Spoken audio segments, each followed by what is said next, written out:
السلام علیکم۔ مستند مفتیان کرام سے دینی مسائل کا حل جاننے کے لیے ان کے پورا سر بیانات سننے کے لیے سبسکرائب کیجیے MTM حمزہ آفیشیل چینل کو اور بیل آئیکن کو دبائیے تاکہ ہمارے نئے آنے والی ویڈیوز کے نوٹیفیکیشنز آپ کو ملتے رہیں۔ لائک اور شیئر کرنا مت بھولیے، دین کے پیغام کو پھیلانے میں ہماری مدد کیجیے۔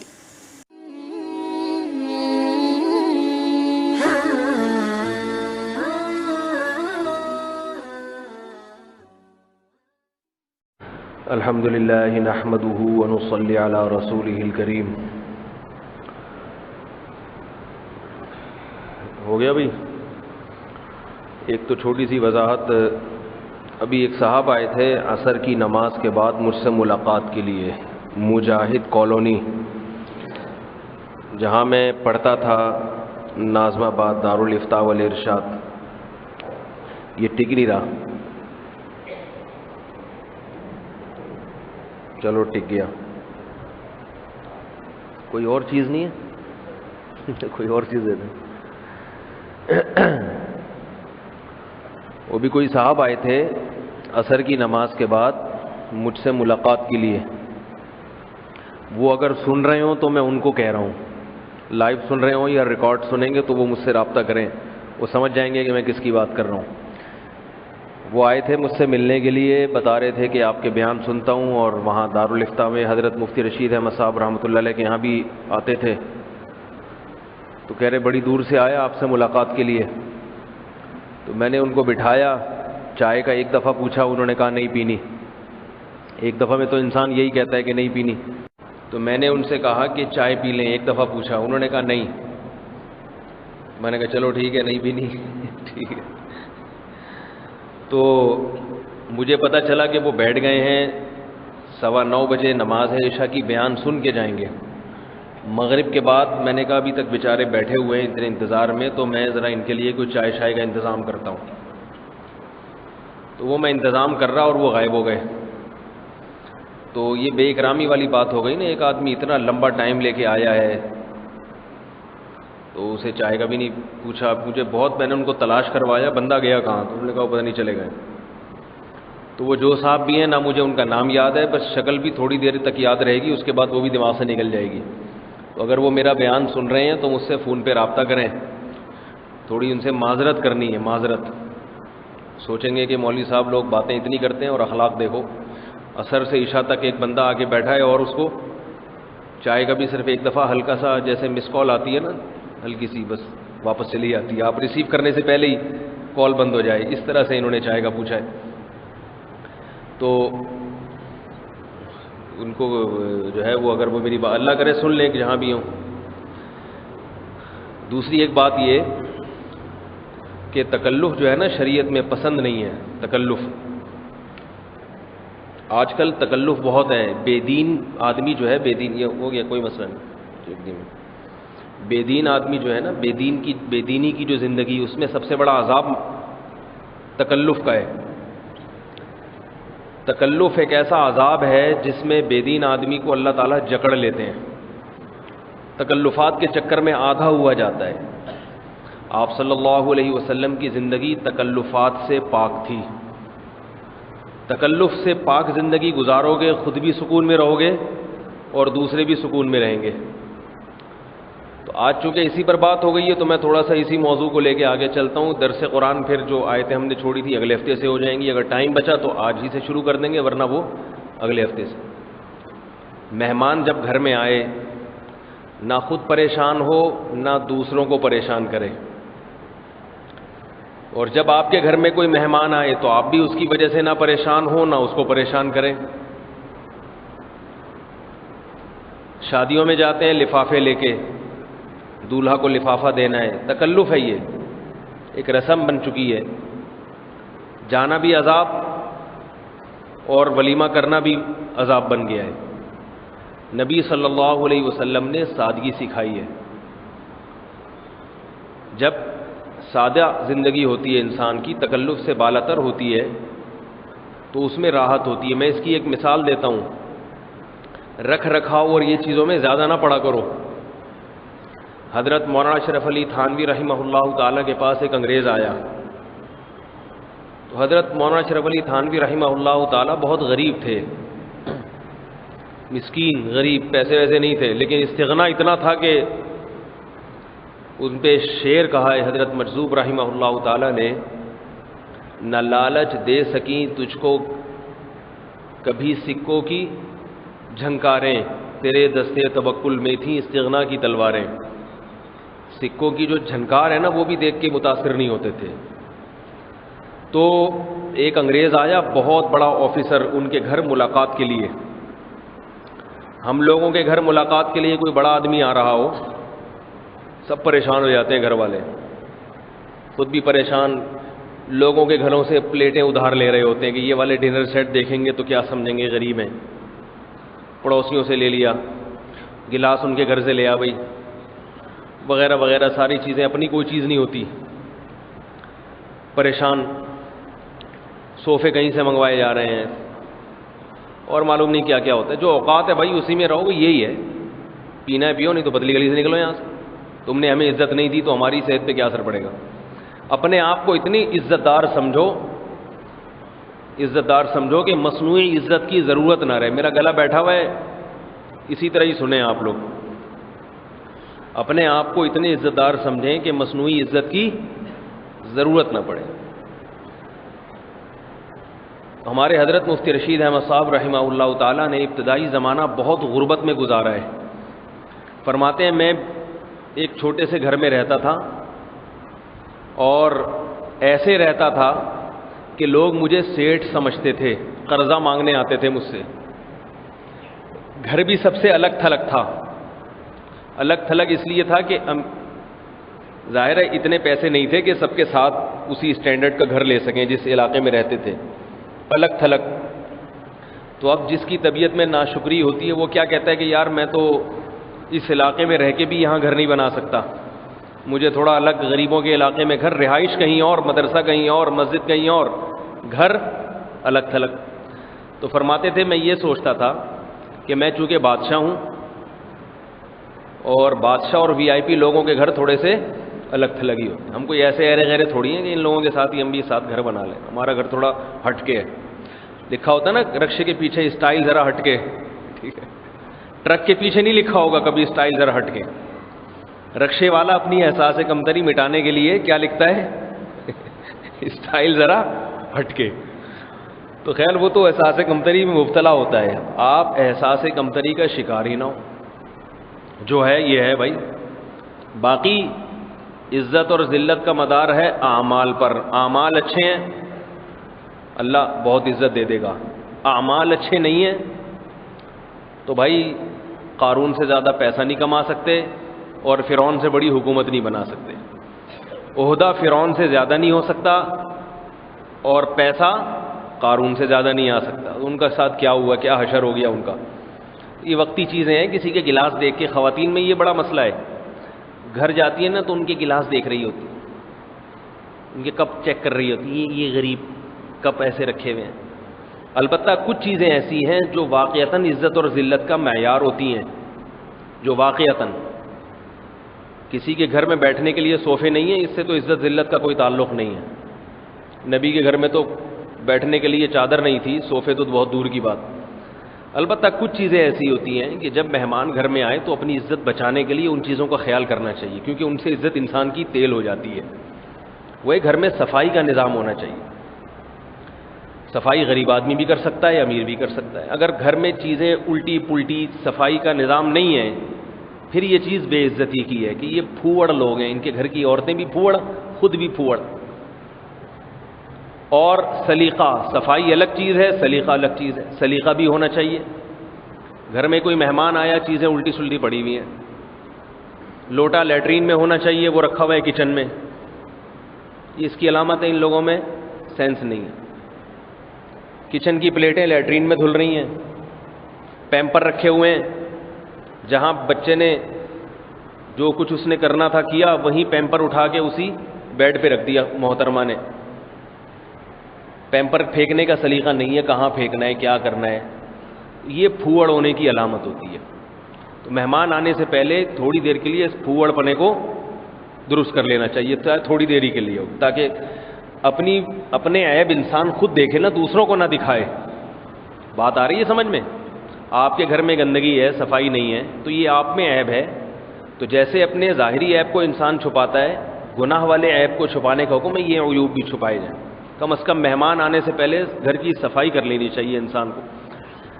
اور یہ بھی ایک بات بتا دوں، کسی کے گھر جب جائیں اور اس کے گھر میں سلیقہ صفائی نہ ہو تو گھر کے مردوں سے بدگمان نہ ہو، کیونکہ سلیقہ صفائی کس کا کام ہوتا ہے؟ خواتین کا.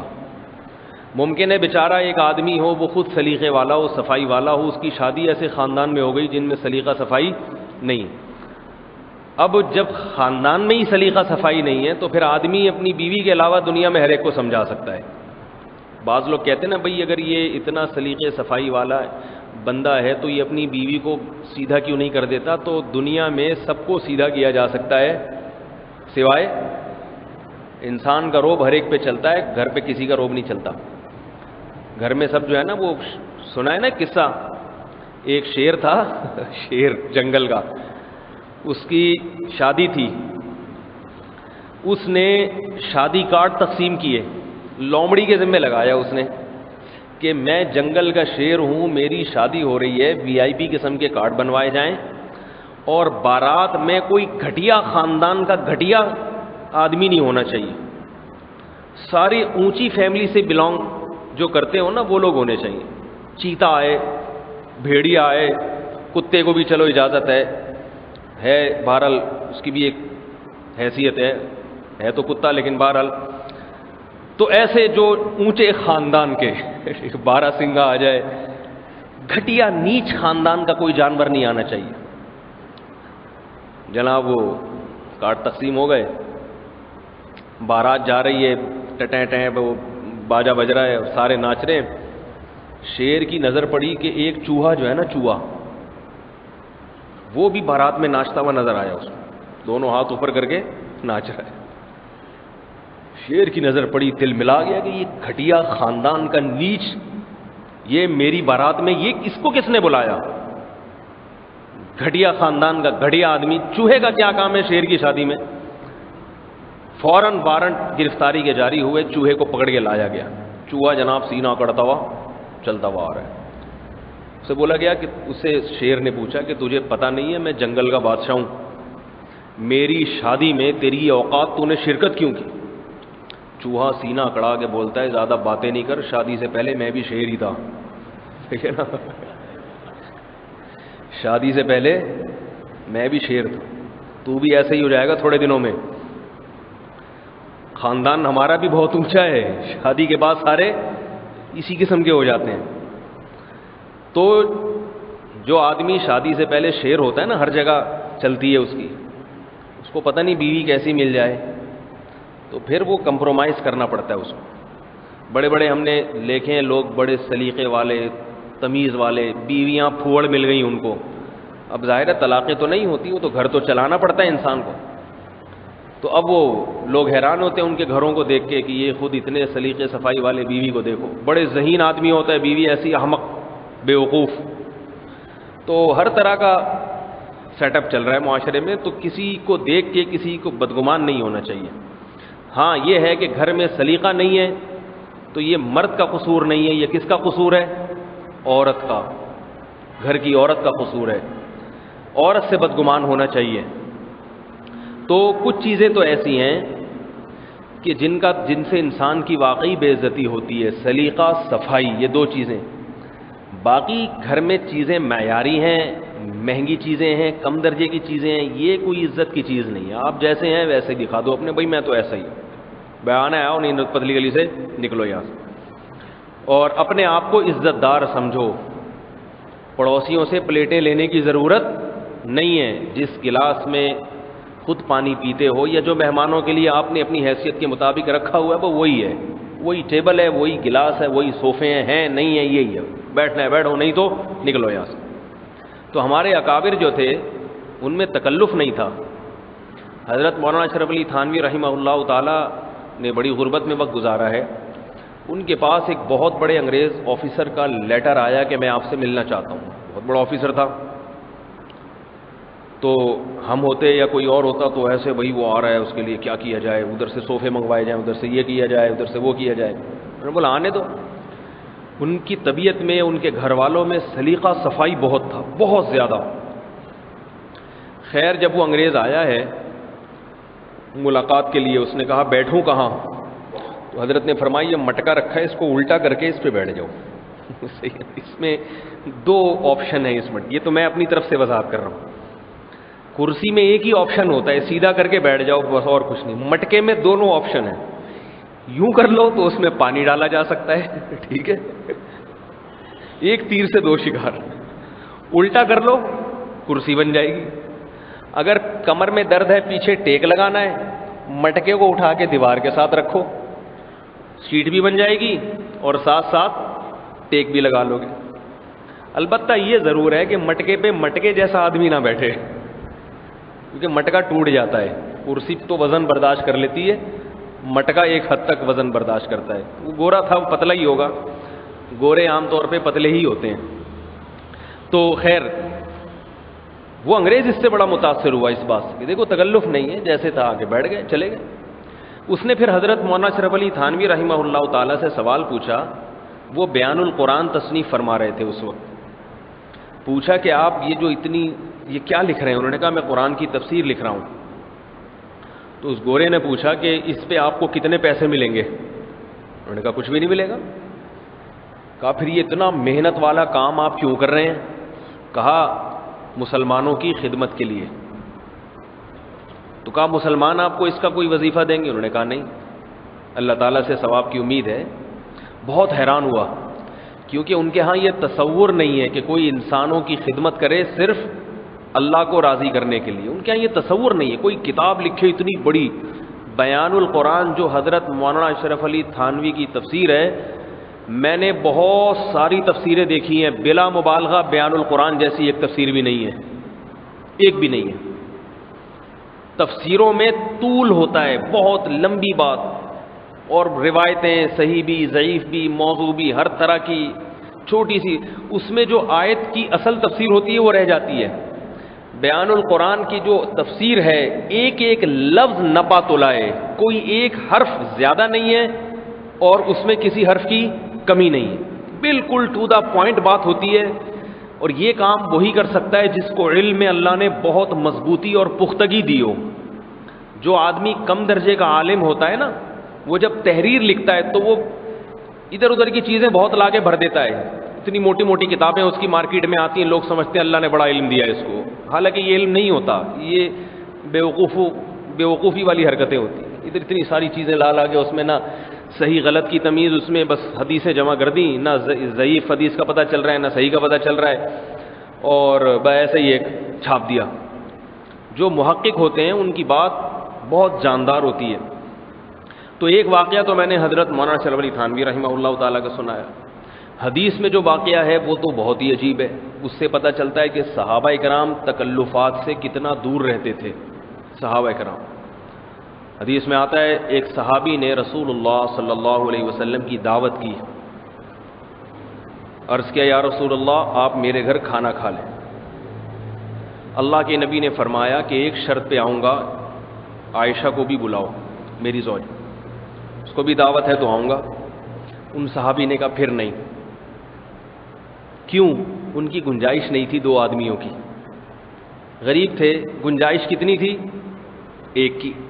بھائی جتنی گنجائش ہے اتنے ہی آ سکتے ہیں، آپ ہی آ جائیں خالی۔ اور اللہ کے نبی نے بھی کو بھی پتا تھا کہ ان پہ دباؤ نہیں آئے گا، میں جب کہوں گا نا کہ میری زوجہ کو بھی ساتھ میں لاؤں گا، تو ایسا نہیں ہے کہ ان کی گنجائش دو کی ہو، ایک کی ہو، اور یہ مروت میں آ کے کیا کہیں کہ چلو دو کو لے آؤ۔ کیونکہ مسلمان کا مال اس کی طیب خاطر کے بغیر کھانا حرام ہے۔ آپ کو پتہ ہے اس آدمی کی گنجائش نہیں ہے یا یہ چاہتا نہیں ہے دو کی دعوت، آپ کے کہنے سے بیچارہ مجبور ہو کے مان گیا، تو آپ کے لیے اس کا کھانا حلال نہیں ہوگا، اگرچہ وہ اوپر سے کہہ دے کہ آ جائیے۔ سمجھ رہے ہیں بات کو؟ اس کو اور ذرا واضح طریقے سے سمجھاتا ہوں۔ آپ نے کسی سے کہا کہ بھائی مجھے یہ چیز لے کے دے دو، آپ کو پتہ ہے کہ یہ دل سے راضی نہیں ہے، اوپر سے کہہ رہا ہے، تو وہ زبان سے کہہ بھی دے اگر آپ کو اس کے دل کے بارے میں غالب گمان ہے کہ اوپر اوپر سے کہہ رہا ہے، دل سے راضی نہیں ہے، تو آپ کے لیے اس کا کھانا حلال نہیں ہوگا، اگرچہ وہ 100 دفعہ کہہ دے کہ میں دل سے کہہ رہا ہوں۔ قرآن مجید میں آتا ہے نا، بیوی اگر مہر معاف کر دے تو کھا سکتے ہو، تو قرآن میں اس کے لیے الفاظ ہیں فَإِن طِبْنَ لَكُمْ، اگر دل کی خوشی سے معاف کر دیں۔ کیا مطلب اوپر اوپر سے دباؤ میں آ کے کہہ رہی ہیں کہ میں نے مہر معاف کر دیا؟ کیونکہ بیوی کو شوہر سے مہر مانگتے ہوئے شرم آتی ہے۔ عجیب بات ہے، صرف مہر مانگتے ہوئے شرم آتی ہے، باقی کوئی چیز مانگتے ہوئے شرم نہیں آتی۔ حیرت کی بات ہے، حیرت بہت ہوتی ہے۔ تندور سے روٹیاں لا دو، آج روٹی نہیں پکا رہی گھر میں، بازار سے پیزا منگوا لیں، آج میری طبیعت خراب ہے، جتنا مہر ہے نا اس سے 6 گنا چیزیں منگوا کے کھا جائے گی، لیکن شرم کس سے آئے گی؟ مہر مانگتے ہوئے، جو اللہ نے جو اس کا حق دیا ہے۔ بہرحال تو اب مہر مانگتے ہوئے اسے شرم آ رہی ہے، آپ نے اس کی شرم کا فوراً فائدہ اٹھایا، آپ نے کہا بیگم معاف کر دو، کیا رکھا ہے، دنیا ہے، ختم ہو جائے گا، سب یہیں پڑا رہ جائے گا، دنیا کی محبت۔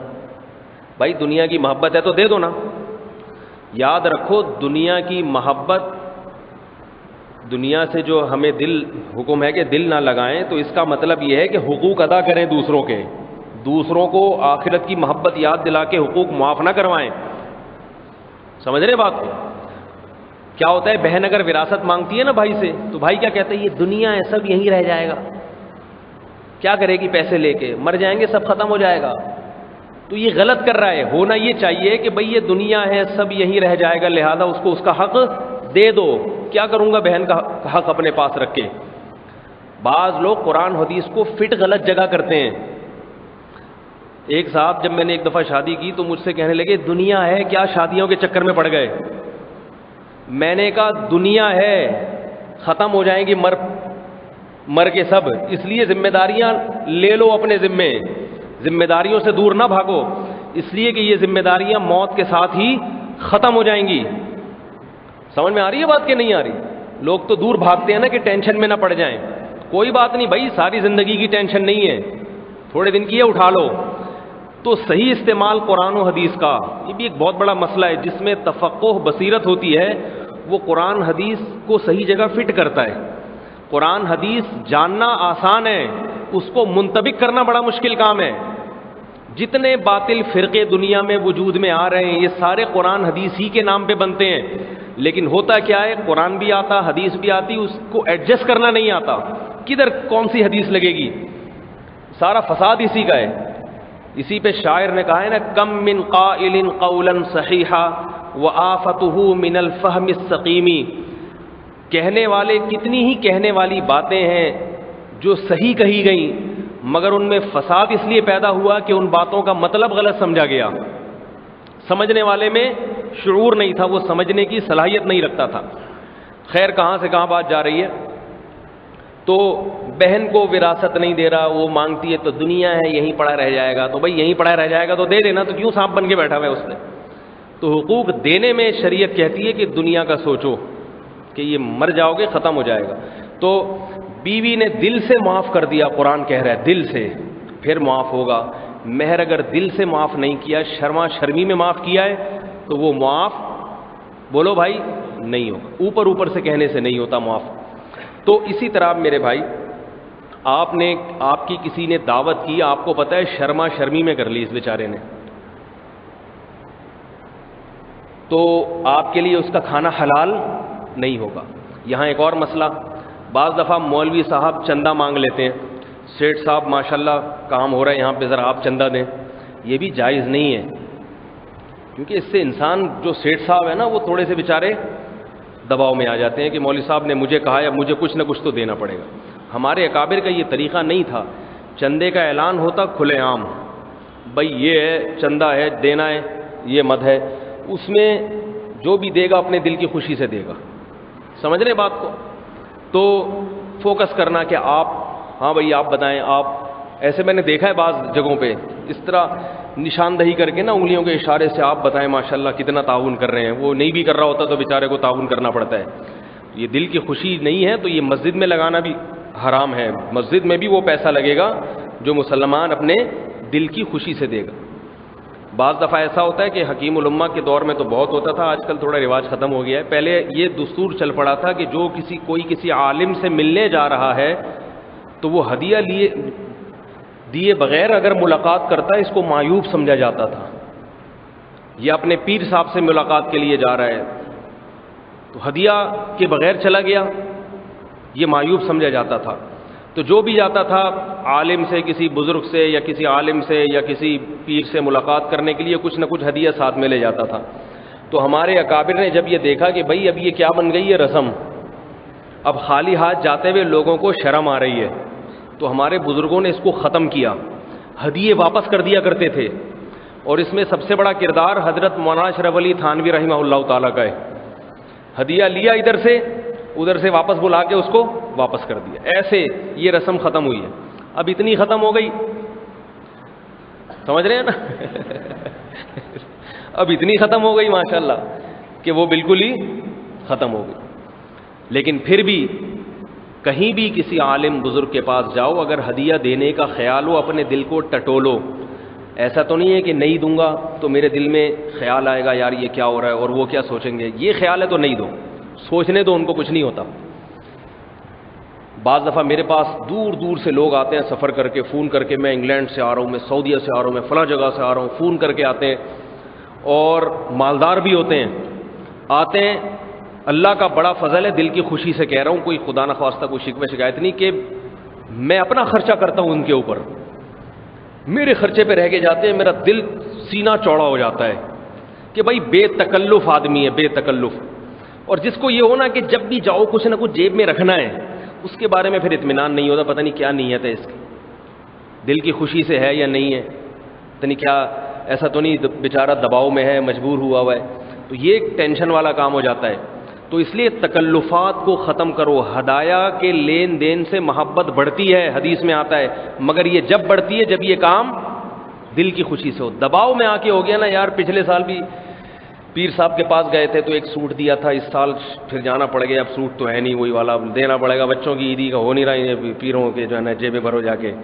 یہ جب ہو رہا ہے تو پھر تو حضرت حکیم الامہ اس میں بڑے سخت مزاج تھے. وہ ایسا کرتے تھے، ایک مرتبہ ایک سیٹھ نے ان کو ہدیہ دیا کھلی محفل میں. ہدیہ دینے کا ادب یہ ہے کہ سب کے سامنے نہ دیا جائے، چھپڑ میں لے جا کے دیا جائے. اور لینے کا ادب یہ ہے کہ لینے والا چھپڑ میں نہیں، لینے والے کو شرم نہ آئے، وہ سب کے سامنے وصول کر لے، کیونکہ وہ غلط کام تھوڑی کر رہا ہے. لیکن دینے کا ادب کیا ہے؟ کیونکہ سب کے سامنے دینا کہ حضرت یہ آپ کے لیے، اس سے بہت سے لوگوں کے دل میں خیالات آتے ہیں، اچھا پتہ نہیں کہ ان کا سیٹ اپ کہیں یہیں سے تو نہیں چل رہا سارا حساب کتاب. تو حکیم الامہ کو بھری محفل میں ایک بہت بڑے سیٹھ نے ہدیہ دیا، نواب تھا وہ ہندوستان کا، دعوت تھی، اس نے لفافے میں پیسے یا اشرفی جو بھی تھا اس زمانے میں، یا حضرت حکیم الامہ نے بڑی خوش دلی کے ساتھ قبول کیا اس نے. ٹھیک ہے جی ماشاءاللہ، اللہ جزائے خیر. جب دعوت ختم ہو گئی اس کو چھپڑ میں لے کر گئے تنہائی میں، وہ پورا لفافہ اسے واپس کر دیا. فرمائے کہ دیکھو واپس کرنے کی وجہ تو مجھے یاد نہیں کیوں واپس کیا. فرمایا میں نے یہ نیت تھی کہ میں آپ سے ہدیہ وصول نہیں کروں گا، شاید یہی وجہ تھی کہ آپ کے دل میں ایک دباؤ ہے، آپ جب بھی آتے ہیں تو آپ کے دل میں ہے کہ دینا ہی ہے، لیکن میں نے آپ کی عزت کا خیال کیا، بھری محفل میں قبول کیا. فرمایا بھری محفل میں قبول کرنے میں میری ذلت تھی، آپ کی عزت تھی، کیونکہ واپس کر دیتا تو آپ کی بے عزتی ہو جاتی نا، میری عزت ہو جاتی. میری عزت یہ کہ لوگ کہتے واہ بھائی واہ، اتنی بڑی رقم، اتنا بڑا سیٹ، اس کی رقم حضرت نے واپس کر دی تو بڑے اللہ والے ہیں، ان کے دل میں تو لالچ ہی نہیں ہے. بھری محفل میں واپس کرنے میں میری عزت تھی، آپ کی توہین. اب واپس کرنے میں آپ کی توہین نہیں ہے، میرا نقصان ہے، یہ میری رقم میرے ہاتھ سے جا رہی ہے. تو اس کو یہ بھی بتا دیا تاکہ وہ علماء کے بارے میں غلط نہ سوچے کہ یہ بے اکرامی کرتے ہیں، یہ بد اخلاق ہوتے ہیں. یہ بتا دیا کہ اخلاق اچھے تھے تبھی بھری محفل میں وصول کیا ہے آپ سے، تاکہ آپ کی انسلٹ نہ ہو، آپ کی بے عزتی نہ ہو. اور ویسے یہ اب ہے کہ مجھے آپ سے وصول نہیں کر رہا، یہ واپس آپ کو. تو اور حکیم الامہ کا ایک واقعہ، ایک دفعہ جمعے میں بیٹھے ہوئے تھے ممبر پہ، بھری محفل میں ایک گنوار دیہاتی اٹھائے بہت حقیر سی رقم، جیسے اس زمانے کے 5 روپے آپ سمجھ لیں. اس نے حضرت کو کہا حضرت میں یہ آپ کو ہدیہ دینا چاہتا ہوں، بہت تھوڑی سی رقم تھی. تو حضرت نے فرمایا کہ ٹھیک ہے دے دو. سیٹھوں کے لیے نا حکیم الامہ بڑے سخت تھے، جو مالدار لوگ ہیں نا ان کے لیے بہت سخت اصول تھے، تاکہ مالداروں کے دلوں سے یہ خناس نکلے. ہوتا کیا ہے، مالدار لوگ علماء کو ہدیے دے دے کے نا پھر کیا کرتے ہیں، ان سے اپنے تعلقات بڑھاتے ہیں، آخرت کے لیے نہیں، دنیا کے لیے.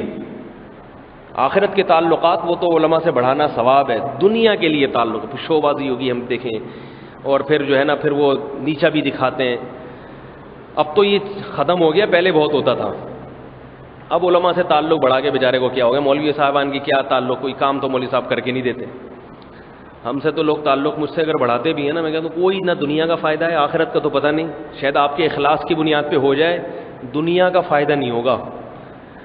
یہاں تک میں لوگوں کو بتا دیتا ہوں، میرے اپنے تعلقات نہیں ہیں، میرے اپنے کام جب اٹکتے ہیں نا تو نہیں ہوتے. کوئی جان پہچان والا کہیں بھی نہیں ہے، نکلتا ہے تو خود ہی نکلتا ہے. مجھے نہ کسی کا نمبر یاد رہتا ہے، نہ کسی کا کوئی تعلق دار کو کون کیا ہے یاد ہی نہیں رہتا. اپنے ہی بل جمع کرتا ہوں خود ہی جا کے، سمجھ رہے ہو. اس میں کوئی ایسا نہیں ہے کہ بینک میں کوئی نکل آئے، یا اپنا کوئی بیچارے یہیں کے دو چار لڑکے اپنی گپ شپ دوستی ہے وہ ان کو ساتھ لے لیتا ہوں، یا ان کے ذمہ کبھی کام لگا دیا. تو اس لیے ہم سے تو دوستی بڑھانے کا کوئی فائدہ ہے ہی نہیں. ایک فائدہ کی توقع تھی لوگوں کو، اس میں بھی ہم نے مایوس کر دیا ہے. وہ فائدے کی توقع یہ تھی، لوگ مجھ سے رابطہ کرتے ہیں شادی کے لیے، حضرت آپ کی کتاب میں نے پڑھی، حضرت آپ کا دوسری شادی پہ بیان میں نے سنا، میں بہت متاثر ہوا، بہت زیادہ.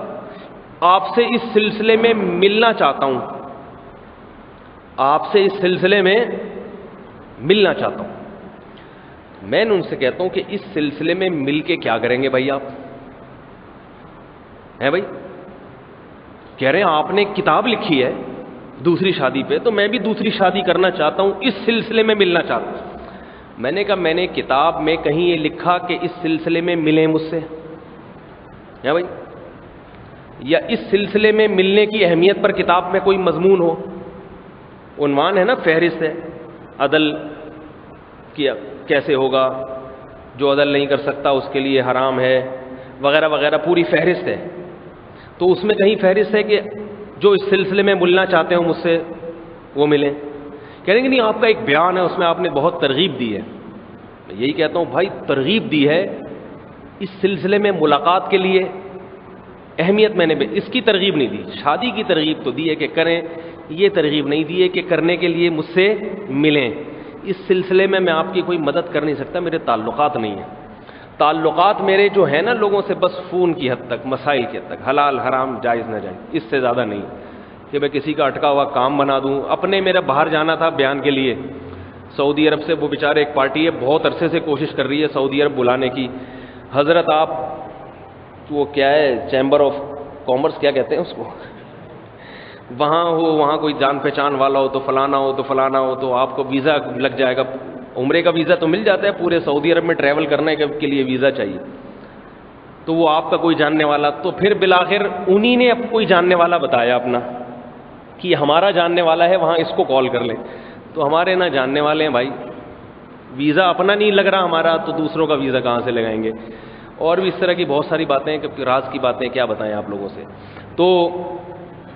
تو آج کل علماء کا کوئی وہ نہیں ہے حساب کتاب کے جو پرانے زمانے میں ہوا کرتا تھا. پہلے زمانے میں تو علماء کو سونے میں تولا جاتا تھا، سونے میں، صحیح ہے نا، ایسا ہوتا تھا. تو آج کل علماء سے اگر دوستی ہو تو یہ اخلاص ہی کی بظاہر علامت معلوم ہوتی ہے، اور تو بظاہر کچھ لگتا نہیں ہے اس میں. تو تکلف کی بات عرض کر رہا تھا کہ نبی صلی اللہ علیہ وسلم نے ان صحابی سے کیا فرمایا کہ بھئی میری زوجہ کی بھی دعوت کرتے ہو تو ٹھیک ہے، نہیں کرتے تو نہیں. صحابی کے دل میں تھا کہ بھئی میں ایک آدمی کا کھانا پکا سکتا ہوں، دو کا نہیں. انہوں نے صاف منع کر دیا. کیوں؟ ان کو پتا تھا کہ میں منع کروں گا تو نبی کو برا نہیں لگے گا، نبی ناراض نہیں ہوں گے، یہ کیا بھائی کیا بات ہے بھائی، میں نے دو کا بول دیا تو یہ ایسے ہو گیا. اور نبی کو بھی پتا تھا کہ اگر یہ کر سکیں گے تو بلائیں گے، نہیں کر سکیں گے تو صاف منع کر دیں گے، کیونکہ نبی نے ہی صحابہ کی تربیت ایسی کی تھی. ہمارے یہاں عجیب حساب کتاب ہے، اندر کچھ اور ہوتا ہے، زبان پہ کچھ اور ہوتا ہے. مہمان گھر میں آیا ایسے جیسے قیامت آ گئی ہے، دل چاہ رہا ہے بھاگ جائے، پوچھ رہے کھانا کھائیں گے آپ، وہ بھی بیٹھا ہوا ہے ہاں کھاؤں گا، ٹھیک ہے، یا اس کا دل بہت چاہ رہا ہے کھاؤں گا، اوپر سے بول رہا ہے نہیں کھاؤں گا۔ تو یہ ضرور ہے کہ آپ جب کسی کے گھر جائیں وہ آپ سے کھانے کا پوچھے تو آپ ذرا دیکھ لیں کہ اس کو تکلیف تو نہیں ہوگی تو منع کریں، چاہے آپ کو بھوک ہی کیوں نہیں لگ رہی ہو۔ بعض دفعہ ایسا ہوتا ہے کہ آپ کو بھوک لگ رہی ہے، کھانے کا دل چاہ رہا ہے، مگر اس کو کھلانے کا دل نہیں چاہ رہا، ضروری تھوڑی اس کو بھی کھلانے کا دل چاہ رہا ہو، اس لیے وہ تکلف میں 2-4 دفعہ پوچھتا ہے کھائیں گے، فوراً نہ بولتے ہاں کھاؤں گا، بولے نہیں کھاؤں گا میں، تاکہ وہ دل سے کہے، دل سے۔ اب ایک صاحب ہمارے دوست ہیں ادھر مجلس میں بیٹھے ہوئے ہیں، وہ کسی کے گھر گئے تو انہوں نے پوچھا کہ آپ نے کھانا کھا لیا؟ انہوں نے کہا نہیں۔ اگر کھا لیا ہوتا نا تو آپ کو چائے پلاتا میں، ٹھیک ہے، لے بھائی۔ حالانکہ ان کو کیا بولنا چاہیے تھا، وہ پوچھ اس لیے رہا تھا کہ یہ کہیں گے ہاں کھا لیا تو وہ بیچارے خوش ہو جائیں گے کہ چلو جی عزت بھی رہ گئی، کھانا بھی بچ گیا۔ انہوں نے فوراً کیا بول دیا، نہیں کھایا۔ اس پہ قیامت آئی کہ یار اب کھلانا پڑے گا اس کو، فوراً پینترا بدلا۔ ہوشیار آدمی تھے کہ اگر کھا لیا ہوتا تو کیا پلاتا آپ کو، چائے سے بھی گئے کیونکہ کھانا نہیں کھایا لہذا چائے بھی نہیں پیو، اور کھانے سے تو ویسے ہی گئے۔ تو ہونا یہ چاہیے کہ جب کسی نے آپ سے پوچھا کہ کھانا کھا لیا تو آپ کہیں بھائی یا تو بول دیں کھا لیا، یا بولیں یار ابھی مجھے بھوک نہیں ہے، گھر میں تیار ہے میں گھر جا کے کھاؤں گا، تاکہ وہ بار بار پوچھنے میں یہ ہوتا ہے کہ اس کا دل بھی ہے یا نہیں۔ اور میزبان کو بھی چاہیے کہ وہ اگر اس کو مشکل ہو رہی ہے تو صاف صاف بتا دے، میرے گھر میں کوئی مہمان آتا ہے بے وقت آ جائے، اگر پہلے سے بتا کر آئے پھر تو ساری چیزیں سیٹ ہوتی ہیں، اگر بے وقت ہی آ گیا تو میں اس سے یہ کہتا ہوں بھائی ابھی ایسا ہے گھر والے بھی آرام کر رہے ہیں، اور جو ہے گھر والوں کو بھی تو، وہ بھی تو گدھے تھوڑی ہیں کہ اٹھاؤ جب چاہو لات مار کے اٹھا دو، چائے بنا دو فلانا کا، وہ بھی انسان ہے، آپ کو کوئی سوتا ہوا اٹھائے کتنا غصہ آتا ہے انسان کو۔ بعض لوگ گھر میں ہر وقت گن پوائنٹ پہ کھڑے رہتے ہیں، یہ بنا دو وہ بنا دو، یہ کر دو وہ کر دو، تو اس میں یہ ہوتا ہے کہ بھائی گھر والے ذرا آرام کر رہے ہیں، آپ بتا کے آتے تو کھلاتے تو پھر بھی نہیں، لیکن بہرحال اگر آ گئے ہیں تو یہ ہے کہ کھانا کھائیں گے، اگر کھائیں گے تو پھر ہوٹل سے منگوا لیتا ہوں صاف صاف، تاکہ اس کو پتا ہو، لیکن یہ میں دل سے کہہ رہا ہوتا ہوں، یعنی واقعی ہوٹل سے منگوانے کا موڈ ہوتا ہے تو کہتا ہوں اس سے۔ پھر اس میں انسان دباؤ ڈالے، وہ 1-2 دفعہ مہمان منع کرے گا تو آپ بولے میں دل سے کہہ رہا ہوں، بلا تکلف 2 منٹ لگیں گے آ جائے گا کھانا، اس سے اس کو یہ بھی احساس ہو جائے گا۔ تو یہ ساری چیزیں ہیں میرے بھائی۔ تو اللہ کے نبی صلی اللہ علیہ وسلم نے کیا فرمایا، عائشہ کو بلاؤ گے تو آؤں گا ورنہ نہیں۔ اس سے یہ بھی پتہ چلتا ہے کہ نبی صلی اللہ علیہ وسلم اپنے اہل و عیال کو کتنی عزت دیا کرتے تھے۔ تو اگلی دفعہ پھر ملاقات ہوئی، پھر ان صحابی نے عرض کیا یا رسول اللہ آپ کی دعوت، پھر آپ صلی اللہ علیہ وسلم نے فرمایا عائشہ کو بھی بلاؤ، عرض کیا یا رسول اللہ نہیں، ایک آدمی بس۔ تیسری دفعہ پھر دعوت دی، آپ نے فرمایا عائشہ کو بھی بلاؤ، فرمایا ہاں ان کو بھی بلا لو، دونوں آ جائیں، اس دفعہ انتظام کر لیا ہوگا۔ یہ بے تکلفی تھی نبی کے ساتھ، پیغمبر کے ساتھ، تو آپس میں کیا معاملات ہوں گے صحابہ کرام کے، تکلف میں مار دیا ہے۔ بعض لوگ ایسا کرتے ہیں کہ فون آنے سے پہلے فون کر دیتے ہیں ہمارے ہیں، میں ان سے کئی دفعہ فون پہ دباؤ ڈالتا ہوں کہ بھائی کھانا کھائیں گے، کھائیں کھانا ہم بنا رہے ہیں، نہیں کھانا، 3-4 دفعہ کہہ دیا نہیں کھائے، اچھا پھر اور آ گئے، پھر جا کے کھانا ہی نہیں کھلایا، صحیح ہے نا، پوچھا ہی نہیں۔ ابے بھائی پوچھا تو تھا، 3 دفعہ تو پوچھا تھا آپ سے، 3 دفعہ تو طلاق ہو جاتی ہے، 3 دفعہ تو طلاق دے دو تو معاملہ ختم، پھر بھی 3 دفعہ پوچھا، 1 دفعہ نہیں پوچھا آپ سے۔ تکلفات ہیں، بس اوپر سے ہم بولے نہیں، یہ بولے ہاں، ایسا ہی ہوتا ہے صاحب۔ ایک اور واقعہ سناتا ہوں صحابہ کرام کی بے تکلفی کا۔ حضرت بریرہ رضی اللہ تعالی عنہ یہ باندی تھیں، ان کے شوہر نے، ان کے مولا نے ان کو آزاد کر دیا، باندی کو آزاد کیا، یہ کسی صحابی کے نکاح میں تھیں۔ ان کے شوہر ان سے عشق کی حد تک محبت کرتے تھے، خوبصورت تھیں۔ شریعت کا مسئلہ یہ ہے کہ باندی جب آزاد ہوتی ہے تو اسے نکاح برقرار رکھنے اور یا توڑنے کی اجازت ہوتی ہے کہ بھئی تم اب آزاد ہو گئی ہو تو پرانا جو تمہارا نکاح تھا چاہے تو باقی رکھو، چاہے تو اس نکاح کو ختم کر دو، کیونکہ آزاد عورت کو شریعت نے اختیارات زیادہ دیے ہیں۔ باقی رکھو گی تو پھر ہمیشہ اسی کی بیوی بن کے رہو گی، اور توڑنا چاہو تو توڑ سکتی ہو۔ ان کے شوہر ان سے بہت محبت کرتے تھے، تو جب آزاد ہوئیں تو انہوں نے، نبی نے بتایا کہ بھئی تمہیں اجازت ہے، انہوں نے کہا میں نکاح ختم کرتی ہوں، نکاح ختم کر دیا۔ اب کیا ہے کہ ان کے شوہر بہت پریشان، نبی صلی اللہ علیہ وسلم کے پاس آئے کہ آپ میری بیوی سے سفارش کریں کہ وہ مجھ سے دوبارہ نکاح کر لے، یہ جو ہے میں اس کے بغیر نہیں رہ سکتا، مجھے بہت محبت ہے۔ آپ صلی اللہ علیہ وسلم نے سفارش کی بھی تمہارے شوہر بہت محبت کرتے ہیں، تم ان سے دوبارہ نکاح کر لو۔ اب یہاں بات ہے تکلف کی، کہ دیکھو تکلف نہیں تھا، تو حضرت برینہ نے پوچھا یا رسول اللہ یہ آپ کا حکم ہے یا مشورہ ہے؟ حکم ہے تو پیغمبر کے حکم کے سامنے تو پھر اپنی رائے چلتی نہیں، حکم ہے تو پھر تو گردن کٹانے کے لیے تیار ہے، ایک شادی کیا چیز ہوتی ہے۔ اور اگر مشورہ ہے، آپ نے فرمایا مشورہ ہے، حکم نہیں ہے۔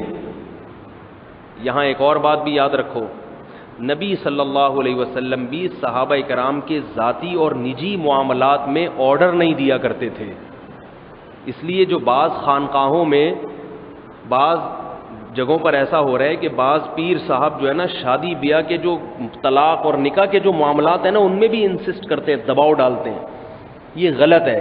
اس میں شریعت نے خود مختار بنایا ہے ہر ایک کو، کیونکہ شوہر ان کے ہیں، ان کو پتہ ہے میں نے زندگی میں گزار سکتی ہوں کہ نہیں گزار سکتی۔ ان چیزوں میں کسی پہ زیادہ دباؤ نہیں ڈالا جا سکتا کہ بھائی نہیں، جیسے باپ بعض دفعہ دباؤ ڈالتا ہے بیٹے کو تو یہی شادی کرنی ہے، تو نے گن پوائنٹ پہ زبردستی دباؤ ڈال رہے ہیں۔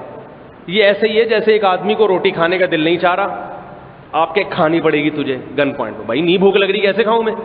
اب اس کا دل ہی نہیں، راضی نہیں ہے وہ وہاں شادی کرنے کے لیے، اس پہ زبردستی دباؤ ڈالا جا رہا ہے، یا وہ رکھنے کے لیے تیار نہیں ہے، اس پہ گن پوائنٹ پہ رکھوایا جا رہا ہے۔ تو یہ ساری چیزیں پھر کیا ہوتی ہیں، اس سے معاملہ خراب ہو جاتا ہے۔ اسی طرح میں یہ بھی کہتا ہوں جو بیوی رہنے کے لیے تیار نہ ہو نا، اسے رکھنا، اسے نہیں رکھو گن پوائنٹ۔ تو نبی صلی اللہ علیہ وسلم نے فرمایا کہ واپس چلی جاؤ اپنے شوہر کے پاس۔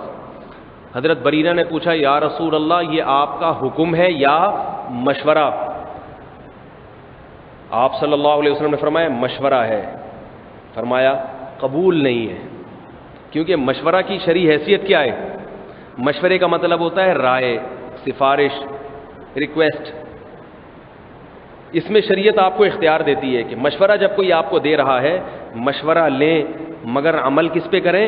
اپنی رائے پہ۔ مشورے کے بعد آپ کی اپنی رائے تبدیل ہو گئی تو ٹھیک ہے، نہیں ہوتی تو آپ اپنی رائے کو تبدیل کریں، کیونکہ رہنا آپ نے۔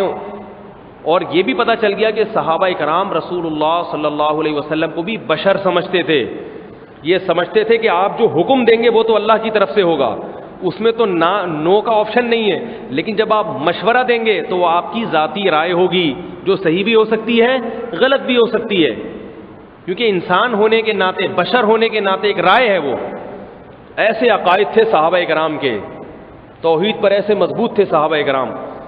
تو حضرت برینہ نے کیا فرمایا؟ مشورہ ہے نہیں، حکم ہے تو ٹھیک ہے سر آنکھوں پر، پھر تو بات ہی آپ نے فرمایا نبی صلی اللہ علیہ وسلم نے مشورہ ہے، حکم نہیں ہے۔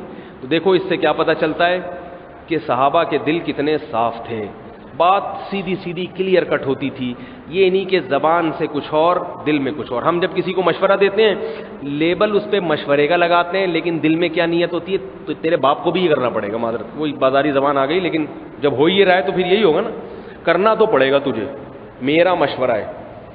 اور شادی بیاہ کے معاملات میں سے بھی بڑھ کر اس میں بھی زبردستی کے مشورے ٹھونسے جاتے ہیں۔ انتظامیہ مساجد کی کمیٹیوں کا اجلاس ہوتا ہے، یہ کام ایسے ہوگا، یہ نماز اتنے بجے ہوگی، اس میں جو مانگا گیا تھا مشورہ مسلط ہو گئے، یہ ہوگا بس۔ تو مسجدوں میں بھی، دفتروں میں بھی، گھروں میں بھی شوہر بیوی سے مشورہ لیتا ہے کہ بھئی بچی کا رشتہ آیا ہوا ہے، آپ کی رائے کیا ہے؟ بیوی کہتی ہے پسند نہیں ہے، شوہر کہتا ہے اچھا آپ کے مشورے پہ غور کریں گے ہم، لیکن اب آپ کو غور کرنا فرض ہے۔ اور جب بیگم نے کہہ دیا کہ یہاں نہیں، تو پھر آپ کی 100% بھی رائے بن گئی نا کہ یہاں ہی ہونا چاہیے بچی کی شادی۔ مگر بیگم نے جو مشورہ دیا تھا اسے آپ ٹھکرا نہیں سکتے. سب گھروں کی بات نہیں کر رہا, آپ لوگ کے گھروں کے علاوہ کی بات کر رہا ہوں. ٹھکرا نہیں سکتے. تو اس کا مطلب کیا ہے کہ یہ مشورہ نہیں تھا, یہ کیا تھا؟ آرڈر. بیوی نے مشورہ مانگا آپ سے کہ میرے پاس اتنے پیسے ہیں, مجھے وراثت میں ابا کے سے 1 کروڑ روپے ملے ہیں. بیوی کا جو مال ہے وہ خالص بیوی کا ہوتا ہے, شوہر کا نہیں ہوتا.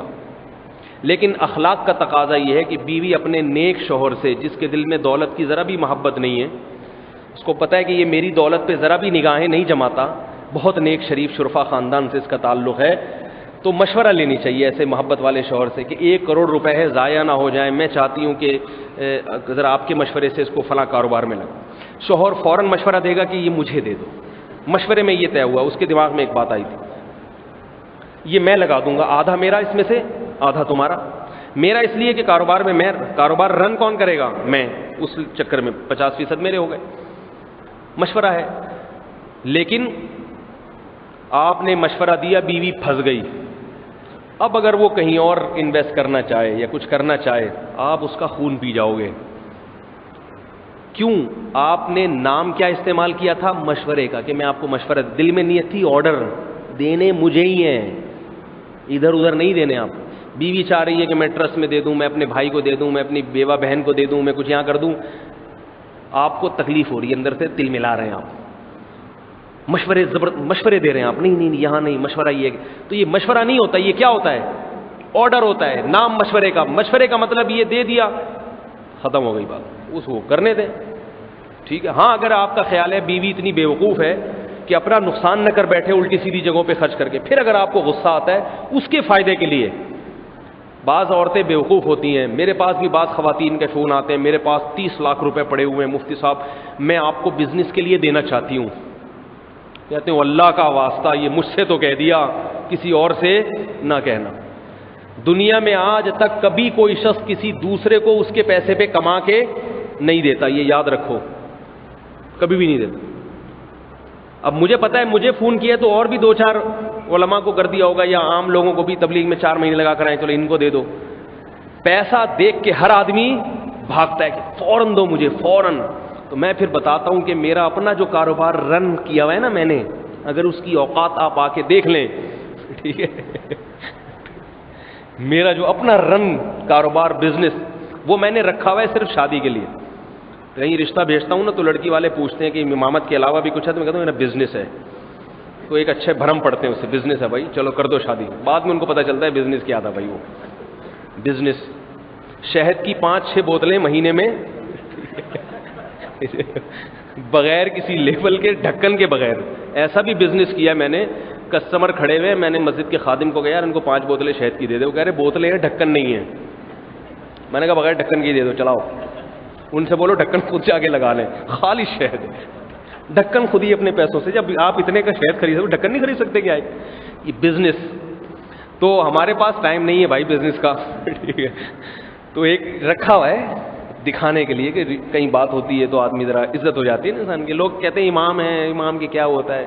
ویسے اللہ کا شکر ہے میرے پاس بہت ہے جامعۃ الرشید سے, اور ویسے ابا کی وراثت وغیرہ وہ سب بہت ہے اللہ کا دیا. لیکن جب شادی کا کہیں پیغام بھیجو نا تو لوگ یہ چیزیں نہیں مانتے, کہتے ہیں بزنس کیا ہے بزنس. پھر ان کو بتانا پڑتا ہے ہنی کا بزنس ہے, ذاتی بزنس ہے, ٹھیک ہے, تو شہد کا بزنس ہے.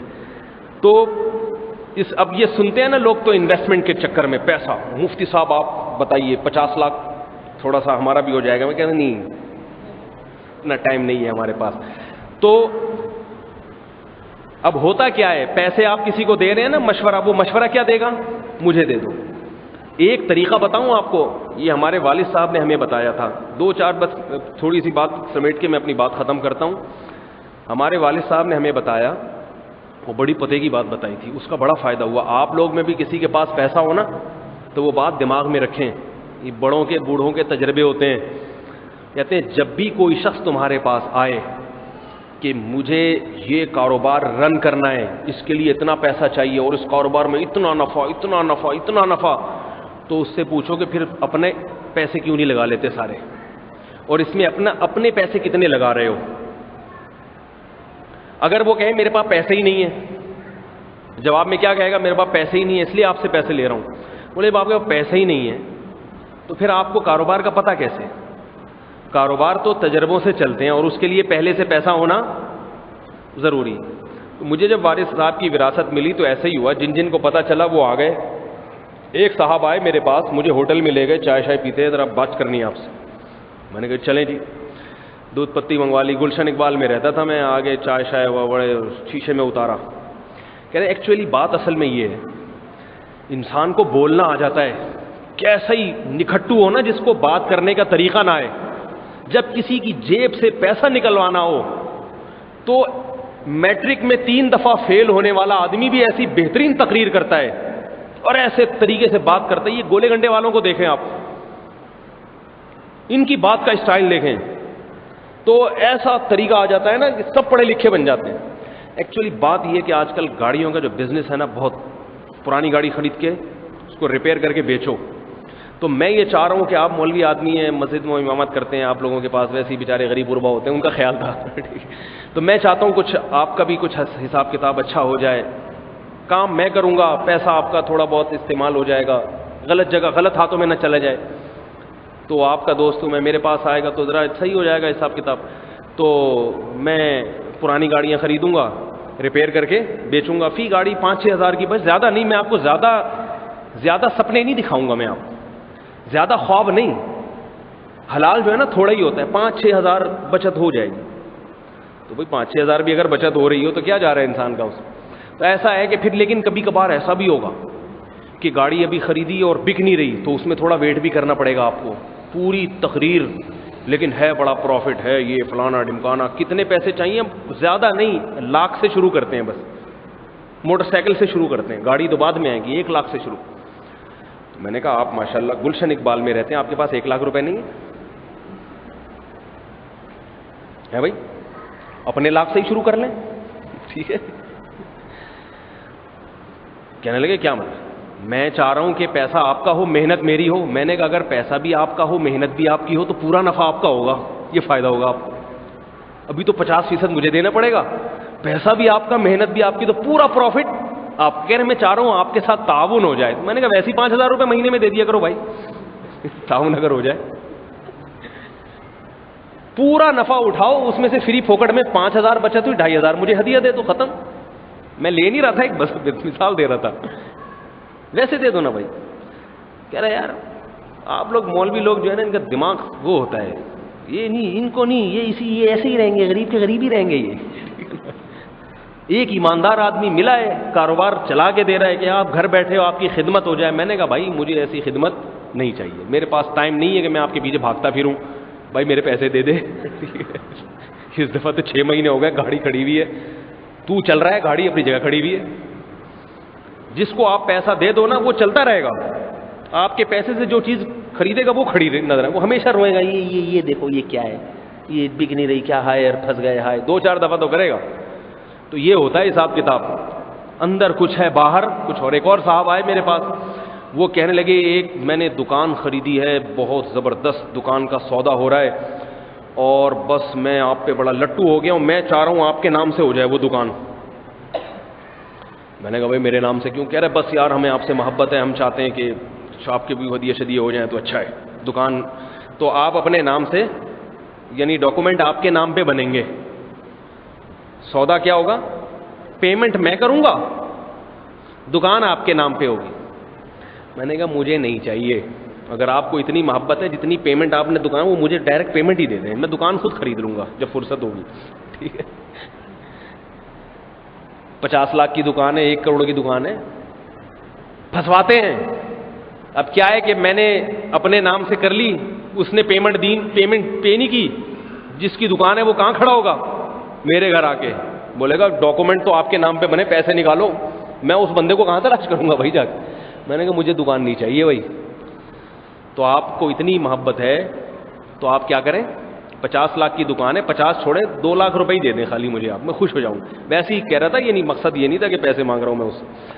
تو بھائی بڑی ہوشیاریاں ہیں, چالاکیاں ہیں, سمجھ رہے ہو. مولویوں کو چونا لگاتے ہیں لوگ, ہم دوسروں کو کہاں چھوڑیں گے. جس کے بیانات سن رہے ہیں اس کو چونا لگانے کے لیے, اس کے بعد میں کسی نے بتایا یہ پھنسواتا, یہ بندہ اسی طرح پھنسواتا ہے لوگوں کو, کسی اور کے نام پہ دکان کر کے پیسے پی گیا. اب کیس ہوگا تو کس کے خلاف ہوگا, بھائی جس کے نام پہ دکان ہے کیس تو اس کے خلاف ہوتا ہے. تو سارے ایسے فراڈی نہیں ہوتے, کچھ مخلص بھی ہوتے ہیں, لیکن یہ کہ یہ 2 نمبری والا حساب کتاب ہے. تو بھائی ہمارے نبی نے ہمیں کیا سکھایا ہے؟ مشورہ ہے تو مشورہ ہونا چاہیے, دھونس نہیں جماؤ کسی پر. ایک بس آخری بات بیان کر کے اپنی بات کو ختم کرتا ہوں. ایک اور واقعہ کہ صحابہ کے دور میں تکلفات نہیں تھے. حدیث میں آتا ہے ہمارے یہاں شادی بیاہ میں کتنے تکلفات ہوتے ہیں. لڑکی والے آ رہے ہیں تو لڑکے والے جا رہے ہیں, تو پھر وہ والے آ رہے ہیں تو پھر یہ والے جا رہے ہیں. تو بھائی دونوں کی ضرورت ہے شادی. لڑکی باپ کے لیے ضرورت ہے کہ میری بیٹی کو اچھا رشتہ مل جائے, لڑکے کی ضرورت ہے مجھے بیوی اچھی مل جائے. دونوں طے کر لو, نہ ہم تمہارا خرچہ کرائیں گے نہ تم ہمارا خرچہ کرو. سادگی سے ہو جائے گی. اور جتنے پیسے ہم نے یہ غل غپاڑوں میں اڑانے تھے یہ ہم ویسے محفوظ رکھ لیں گے, آئندہ آڑے وقت میں کام آ جائیں گے. فائدہ ہے دونوں کا. دونوں ایک دوسرے کو تھکاتے ہیں. بولتے ہیں لڑکے والے بولتے ہیں تو بارات کرنا تسلی کے ساتھ, ہماری ناک نہیں کٹنی چاہیے. اور لڑکی والے بولتے ہیں کہ تم نے ولیمہ کرنا ہے تسلی کے ساتھ اور ٹھیک ٹھاک کرنا ہے. تو آپس میں جو ہے نا پھر وہ ادھر سے تحفے پھر ادھر سے تحفے. بقرعید پہ نہیں پوچھا فون کر کے, سانس مر گئی, منگیتر کا فون ہی نہیں آیا. ایک ابھی پرسوں کہیں سے فون آیا کہ وہ رشتہ طے ہوا بہن کا, تو وہ جو بہن کے والد صاحب کا انتقال ہو گیا, یعنی اس کی خاتون کے اپنے والد صاحب کا انتقال ہو گیا.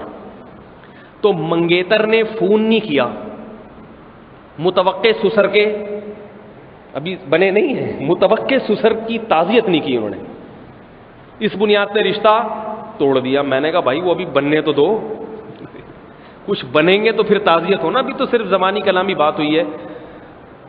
چلو ممکن ہے وہ شربا شربی میں نہ کیا ہو, شریف آدمی کو تو شرم آتی ہے. جس گھر میں اس کا رشتہ طے ہو جائے اس گھر میں فون کرتے ہوئے شرم آتی ہے. اس کو بولے گا تو ابھی سے کیوں کر رہا ہے, ابھی بات ہم نے ابھی تو زبانی کلامی بات ہوئی ہے. تو یہ تکلفات. ایک جگہ یہاں اسی محلے میں ایک بہت اچھا لڑکا, اس کی رشتہ طے ہوا بہت اچھی لڑکی کے ساتھ, دونوں دیندار, بہت اچھی جوڑی تھی. میرا بھی دوست تھا وہ لڑکا, میں لڑکی والوں کو بھی جانتا تھا, لڑکے کو بھی بڑی خوشی ہوتی تھی کہ ماشاءاللہ اچھی جگہ سیٹ ہو گیا ان کا حساب کتاب. کیا ہے جی وہ رشتہ ٹوٹ گیا تھوڑے دنوں میں. میں حیران بھائی کیوں ٹوٹا؟ کہہ رہے ہیں وہ لڑکا ایک دن گزر رہا تھا تو سسر صاحب کو اس نے, جو متوقع سسر ہیں, بڑھ کے سلام نہیں کیا. او بھائی ممکن ہے اس لیے نہ کیا اس کو شرم آ رہی ہو. شرم بھی تو آتی ہے انسان کو, بھائی میں ایسے کیسے, وہ کیا بولیں گے یار ابھی رشتہ تو ہونے دو, خامخواہ میں فری ہو رہے ہو. بعض لوگ اس کو غلط رخ پہ لے کے جاتے ہیں, مگر اس بنیاد پہ کیا کیا ہے, توڑ دیا. اپنا بھی نقصان, لڑکی بچی کا بھی نقصان. یہ ہے سارا حساب کتاب, بدگمانیاں, تکلفات, دل میں کچھ, زبان پہ کچھ, عجیب حساب کتاب چل رہا ہے. تو صحابہ کرام کے دور میں کیسے ہوتا تھا, ایک صحابی نے کسی اپنے دوست کو بھیجا, بس یہ آخری واقعہ ہے, دوست کو بھیجا کہ جاؤ فلاں کے گھر, ان کی ہمشیرہ سے میرے نکاح کی بات کرو. ہمشیرہ سے نہیں, یعنی ہمشیرہ کے بھائی سے بات کرو کہ میں آپ کی بہن سے نکاح کرنا چاہتا ہوں. بالکل بے تکلفی سفارشی بنا کے اپنے دوست کو بھیجا, جاؤ بھائی. ہمارے یہاں کیا ہوتا ہے, ایسے پیغام بھیج دیتے ہیں, بہت برا سمجھا جاتا ہے. ہم اٹھا کے آ گئے رشتہ لینے کے لیے. بھائی کیا اٹھا کے آتا, پھر جو چیز تھی وہی اٹھا کے لے آیا ہوں. عربوں میں بھی نہیں ہے تکلف شادی بیاہ کے معاملات میں, عرب بھی بڑے اس میں بے تکلف ہوتے ہیں. ہمارے ایک دوست تھے پٹھان, وہ مزدور تھے, سعودی عرب میں جاب کرتے تھے کسی دیہات میں, گاؤں میں. کہہ رہے ہیں کہ ایک گاؤں میں ہم سب بیٹھے ہوئے دیہات میں کھانا کھا رہے ہیں دسترخوان پہ, تو ایک عرب نے میرے کندھے پہ ہاتھ رکھا سب کے سامنے, کہا یار تمہاری کوئی بہن ہے؟ اب یہ پٹھان یہ تل ملانے لگا, آنکھوں سے لال پیلے نیلے جو ہے نا مختلف قسم کی کرنیں نکل رہی ہیں. اب بھری محفل میں کوئی پوچھ لے تمہاری بہن ہے, کتنا غصہ آئے گا. اس پٹھان نے مجھے اپنا خود واقعہ سنا رہا ہے. یہ پٹھان, میں غصے سے دھواں نکل رہا ہے میرے کہنا, سب کے سامنے پوچھ رہے بہن ہے. کہہ رہے اب میں نے کہا شاید ان کا کلچر ہوگا, تو میں نے غصہ پیا, میں نے کہا ہاں ہے. کہہ رہے جوان ہے. میں نے کہا کیا کر رہا ہو کیوں پوچھ رہا بھائی. کہہ رہے میں نے یہ بھی پی گیا. میں نے کہا چلو سب کے سامنے میں اس کی کیا بے عزتی. میں نے کہا ہاں ہے. کہہ رہے یار میں شادی کرنا چاہتا ہوں, تو مجھے آپ سے بڑی محبت ہے, میں چاہتا ہوں اگر آپ کی بہن سے میری شادی ہو جائے بڑی خوشی ہوگی. میں غصے میں بھائی کیا. کہہ رہے جب میرے لال پیلا نیلا ہوا نا, میں غصے میں تو پھر اس عرب نے کیا، جو ان کی گاؤں دیہاتی عربی ہے اسی میں، اس کو عربی بھی آتی تھی، وہیں رہتے رہتے سیکھ گیا. کہہ رہے جب اس عرب نے دیکھا نا کہ یہ کیا ہو رہا ہے، اس کو تل ملا کیوں رہا ہے بھائی تو میں نے نیمبو چٹا دیا ہے کیا کر دیا ہے، اتنا کیوں تل ملا رہا ہے؟ کہہ رہے میں نے کہا کہ ہم لوگ پٹھان ہیں، یہ چیز نہیں ہوتی ہمارے یہاں. اس نے کہا کیا بھائی جو میرے بیان میں پٹھان لوگ بھی بیٹھے ہوتے ہیں، کوئی خدا نخواستہ کسی کا مذاق اڑانا مقصد نہیں ہے. ایک واقعہ اسی طرح ہی ہے، وہ سنانے والے بھی میرے دوست پٹھان نا، وہ اسی طرح سنا رہے ہیں، تو جس طرح سنا رہے ہیں میں اسی کی طرح بتاؤں گا. ہم پٹھان ہیں ہم لوگ، یہ نہیں ہوتا ہمارے یہاں. سب کے سامنے پوچھ رہے بہن ہے شادی کروں گا. کہہ رہے وہ عرب نے کہا کہ اس میں غصہ ہونے کی کیا بات ہے بھائی، میرے سے نہیں کرے گا تو کہیں اور تو کرے گا نا، کیا غصہ آئے گا اس میں کرتے ہوئے؟ جہاں بھی کرے گا میں مسلمان سے ہی کرے گا، میں بھی تو مسلمان ہوں، تو میں نے اگر رشتہ مانگ لیا تو کیا ہے. کہہ رہے لیکن بہرحال میری تھوڑی دیر میں غصہ ٹھنڈا ہو گیا، مجھے اندازہ ہوا بھائی ان لوگوں کا سسٹم ہی اسی طرح چل رہا ہے. تو اس سے کیا ہوتا ہے، شادیاں آسانی سے ہو جاتی ہیں. سمجھ میں آ رہی ہے بات؟ کیا ہو جاتا ہے آسانی سے. بھائی جس کے دل میں رشتے کا پیغام ہے وہ سامنے دے، وہی میں چاہتا ہوں آپ کی بہن سے شادی کرنا، آپ کی بیٹی سے شادی کرنا. اس کو ریجیکٹ کرنا بھی آسان، قبول کرنا بھی آسان. وہ اگر قبول کر لے ٹھیک ہے، مسترد کر دے. بعض دفعہ سامنے والے کے دل میں ہوتا ہے کہ یہ اگر شادی کر لے، پیغام بھیج دے تو میں قبول کر لوں گا. آپ اس سے شرما شرمی میں بات نہیں کر رہے، وہ آپ سے شرما شرمی میں نہیں. معاملہ کیا ہوا، نہ اس کی کہیں اور ہو گئی اور اس کی کہیں اور ہو گئی، نہ وہ خوش نہ آپ خوش. اگر یہ بے تکلفی والا معاملہ ہو تو کیا جا رہا ہے اس میں؟ ہم نے بڑے بڑے علماء کو دیکھا ہے جن میں غیرت، حیا، شرم بہت زیادہ، اپنی بیٹی کا رشتہ خود پیش کر دیتے ہیں. دیکھا بھائی کوئی شاگرد ہے، اچھا ہے، نیک ہے، کوئی پرہیزگار ہے، اس کو خود بلایا کہ بھائی میری بیٹی ہے، میں آپ سے اپنی بچی کی شادی کرنا چاہتا ہوں. بڑے بڑے بزرگوں کو اپنی آنکھوں سے ہم نے دیکھا ہے، سنا ہے کہ میں آپ سے اپنی بچی کی شادی کرنا چاہتا ہوں، اگر آپ گھر میں مشورہ کر لیں. ان کو غیرت نہیں آتی، اس پہ حیا نہیں آتی. شادی تو کرنی ہے. ہمارے یہاں کیا ہوتا ہے، میں نے پہل کر دی تو پتہ نہیں کیا ہو جائے گا، ہماری عزت ناک کٹ جائے گی. کچھ نہیں ہوتی بھائی، احمقوں اور بیوقوفوں کے ہاں بے عزتی ہوتی ہے. صحابہ کرام میں بھی ایسا ہی تھا. حضرت عمر رضی اللہ تعالی عنہ کی بیٹی حضرت حفصہ، حضرت عمر چاہتے تھے ان کی شادی ہو جائے. حضرت عمر نے حضرت ابو بکر پہ پیغام، نکاح کا پیغام دیا کہ میں اپنی بیٹی کی آپ سے شادی کرنا چاہتا ہوں، قبول ہے؟ انہوں نے فرمایا نہیں. ٹھیک ہے. حضرت عمر کو غصہ، حضرت عمر تو تھے غصے والے نا، گن پوائنٹ پہ شادی کروا رہے ہیں. غیرت تھی ان میں، حضرت عمر میں غصہ آ گیا. پھر حضرت عثمان کے پاس گئے، بھائی میری بیٹی ہے، میں اس سے آپ کی شادی کرنا چاہتا ہوں، قبول ہے؟ حضرت عثمان نے فرمایا نہیں. بہت غصہ ہے حضرت عمر کو. پھر جناب نبی صلی اللہ علیہ وسلم نے نکاح کا پیغام بھیجا، حضرت حفصہ ام المومنین بنی.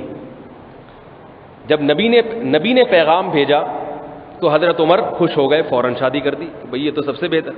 پھر حضرت ابو بکر آئے، فرمائے میں نے جو انکار کیا تھا اس لیے کیا تھا کہ مجھے تھا کہ نبی صلی اللہ علیہ وسلم تمہاری بیٹی کا تذکرہ کر رہے تھے. دوستوں کے سامنے انسان اظہار کر دیتا ہے نا، تو میرے دل میں تھا کہ نبی چاہتے ہیں وہاں شادی ہو جائے، لیکن میں نبی کے راز کو فاش نہیں کرنا چاہتا تھا. کیونکہ بعض دفعہ انسان چاہتا ہے لیکن ارادہ بدل دیتا ہے. ہو سکتا ہے نبی بعد میں ارادہ بدل دیں تو خام خام ایک دل میں بات آ جائے گی نا. تو میں چاہتا تھا جب تک نبی خود تذکرہ نہ کر دیں میں خاموش رہوں. اب تذکرہ کر دیا تو میں بتا رہا ہوں بھائی نبی چاہتے تھے، اس لیے میں نے ہاں نہیں کی. اگر وہ انکار کر دیتے تو میں ہاں کر دیتا. اب ذرا اپنے کلچر پہ آئیں. ہمارے ساتھ ایسا ہو، اگر کسی کی بیٹی یا بہن جوان ہو کہ بھائی میں آپ سے اپنی بہن کی شادی کرنا چاہتا ہوں، بیٹی، سب سے پہلی بات یہ وہ اپنے گھر میں جا کے اماں کو بتائے گا. اماں بولے گی یہ لوگ نیچ خاندان کے لوگ، یہ بندے ہی صحیح نہیں، لگ رہا ہے کہ ان کے رشتے وشتے آتے ہی نہیں ہیں، خود ہی پیش کر رہے ہیں. صحیح ہے نا؟ اماں ہی معاملہ کیا کر دے گی، خراب. دوسرا، اگر وہ اس نے ہاں کر دی تو پہلے وہ جائیں گے استخارہ نکلوانے، کسی بہت بے شرم کے پاس جائیں گے استخارہ نکلوانے. وہ نکال کے دے گا، یا تو وہ پازیٹیو کی علامت بیان کرے گا یا نیگیٹو کی. حالانکہ صحابہ نے ایسے مواقع پر استخارے نہیں نکالے. صحیح ہے نا؟ کیونکہ وہ صحیح ہے بھائی، حضرت عمر کی بیٹی ہے، مناسب کیا کرنا ہے، بس صحیح ہے. پھر اگر ہاں نہ کرے، ایک دفعہ نہ کرنے کے بعد دوبارہ ہاں کرنے کی جرت کر کے دکھائے وہ کہ جی پہلے ارادہ نہیں تھا، اب نہیں، آپ نے پہلے انکار کر دیا، ہم غیرت والے لوگ ہیں. آپ نے جب پہلے انکار کر دیا اب نہیں، کیوں بھائی کیا ہو گیا؟ پہلے انکار کر دیا، اس کا ارادہ نہیں تھا، اب ہاں کر رہا ہے، ارادہ بدل گیا ہے. جیسے حضرت ابوبکر نے انکار کر دیا لیکن کیا نیت کے ساتھ کہ اگر نبی پیغام نہیں بھیجیں گے تو کیا کر دوں گا دوبارہ. انکار صراحتاً نہیں کیا حضرت ابوبکر نے، خاموشی اختیار کی. تو یہ تھا صحابہ کرام. اسی طرح صحابہ کرام میں وہ میں واقعہ مکمل کر دوں کہ اپنے دوست کو بھیجا کہ جاؤ فلاں کی ہمشیرہ سے میرے نکاح کی بات کرو. گئے، دروازہ کھولا، جی آئیے تشریف لائیے، کیسے آنا ہوا؟ بیٹھے، جی اس سلسلے میں آنا ہوا ہے کہ وہ فلاں ہیں، آپ کے دوست ہیں، میرے بھی دوست ہیں، وہ آپ کی ہمشیرہ سے نکاح کرنا چاہتے ہیں، یہ پیغام لے کر آیا ہوں آپ کے پاس. انہوں نے کہا بھائی میری ہمشیرہ ہیں، جوان ہیں، شادی کرنی ہے، رشتوں کی تلاش میں ہیں، اچھی بات ہے آپ آئے. تو ایسا ہے کہ ہم انہیں تو پسند نہیں کرتے، اگر آپ کر لیں تو آپ سے ہم راضی ہو جائیں گے. صحیح ہے نا؟ آپ کا اپنا ارادہ نہیں ہے، کہ آپ کا اپنا پروگرام نہیں ہے. انہوں نے کہا ہاں میرا تو ہے. پھر اگر آپ ہاں کرتے ہیں، انہوں نے کہا چلو وہاں نہیں کرتے پھر میں، ٹھیک ہے. وہیں نکاح پڑھایا ہے اور نکاح ہو گیا. بھائی اچھا رشتہ مل گیا تو اب یہ نہیں استخارے اور لڑکی والے آ رہے ہیں تو لڑکے والے جا رہے ہیں تو بڑی یہ مس کالیں چل رہی ہیں، S M S easy load اور پتہ نہیں کیا کیا چل رہا ہے. پسند ہے بندہ تو بھائی ہماری بھی ضرورت ہے، لڑکی کی بھی ضرورت ہے، ٹھیک ہے تمہاری امانت ہے، اب یہ کیا اپنے گھر لے جاؤ اس کو. تو یہ ہے تکلف سے خالی زندگی. اس لیے سستے میں ان کے سارے کام ہو جاتے تھے، ہمارے پیسہ خرچ کر کے بھی کوئی کام نہیں ہوتا. تکلف میں مرے جا رہے ہیں، مرے جا رہے ہیں، مرے جا رہے ہیں. پیسہ ہے نہیں اور رو رہے ہیں، مقروض ہوتے چلے جا رہے ہیں، زکاتیں لے رہے ہیں، پتہ نہیں کیا کیا حساب کتاب ہو گیا ہے. ایک اور فوجی جب یہ سعودی عرب میں پاکستانی فوجی بہت زیادہ گئے تھے نا، تو ایک آرمی کے آفیسر تھے، انہوں نے میرے بیان میں بیٹھتے تھے، انہوں نے مجھے بتایا، کہہ رہے ہیں عرب بھی بڑے عجیب ہوتے ہیں. میں نے کہا کیا؟ کہہ رہے یار ایک عرب تھے، ان کے والد صاحب کا انتقال ہو گیا. ہمارا ایک دوست تھا عربی، اس کے والد صاحب کا انتقال ہو گیا، عدت پوری ہوئی ان کی والدہ کی. تو ایک دن میرے پاس آئے، کہہ رہے یار آپ میری والدہ سے شادی کر لیں تو مجھے بڑی خوشی ہوگی. اب یہ جو آفیسر تھے یہ پنجاب کے رہنے والے تھے. کہہ رہے میں بڑا حیران یار، والدہ کا تقدس، ٹھیک ہے، اور میں اس کا دوست ہوں اور یہ ایسے بات کر رہا ہے. تو کہہ رہے میں بہت حیران ہوا. تو اس نے کہا حیرانگی کی بات نہیں بھائی، میری والدہ ہیں، ابھی جوان ہیں. یہ تو ایک سائنسی اور طبی حقیقت ہے نا. آج کل کیا ہوتا ہے کہ ماں اگر مر جائے، باپ جوان ہے تو اولاد باپ کو شادی نہیں کرنے دیتی، باپ کو شادی نہیں کرنے دیتی. کیوں؟ ہمارے ابا ہیں ہمارے گھر میں. کیوں بھائی؟ ابا ہیں تو پہلے آدمی ہیں، مرد ہیں، ابا بعد میں ہے. وہ ابا کو بھوک لگتی ہے، روٹی کھاتے ہیں کہ نہیں کھاتے؟ تو اس طرح مرد ہوگا تو اس کو عورت کی چاہت ہوگی، عورت ہے تو اس کو مرد کی چاہت ہوگی جب تک جوان ہے. بڑھاپے میں یہ چیزیں ختم ہو جاتی ہیں. بڑھاپے میں تو بیوی ہو بھی تو وہ ادھر سو رہی ہے، نانا ابا یہاں سو رہے ہیں، دادا ابا اس کمرے میں سو رہے ہیں. جب تک مرد میں جوانی کے آثار، اور مرد تو بہت دیر سے بوڑھا ہوتا ہے، خوراک صحیح رکھے تو بوڑھا ہوتا ہی نہیں ہے. تو اب جب تک ہے جوان حساب کتاب، تو بھائی یہ تو ضرورت ہے، جسم کی ریکوائرمنٹ ہے. بیماریاں آ جائیں گی اگر آپ شادی نہیں کرنے دو گے اس کی. ماں اگر جوان ہے اس کی شادی نہیں کراؤ گے، وہ بیمار ہو جائے گی، نفسیاتی مریض بن جائے گی.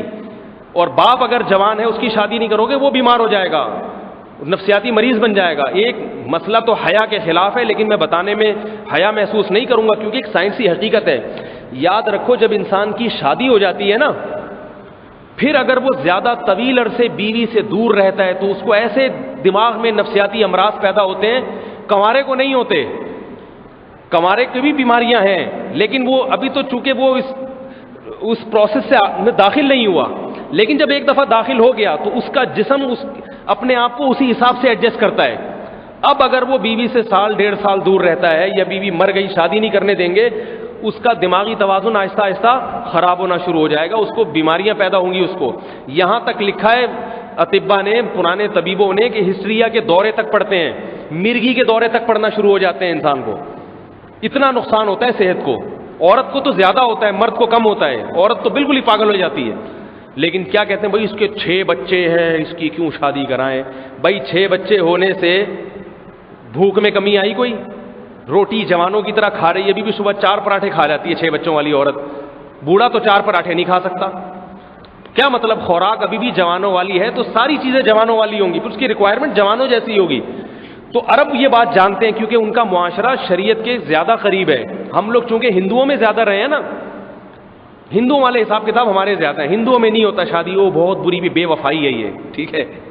شوہر مر گیا تو بیوی کو بھی اس کے ساتھ آگ میں جلا دو. کہتے ہیں مر گیا تو کوئی بات نہیں ہے, اور بھی ہیں ریڈی میڈ بہت سارے تیار بیٹھے ہوئے.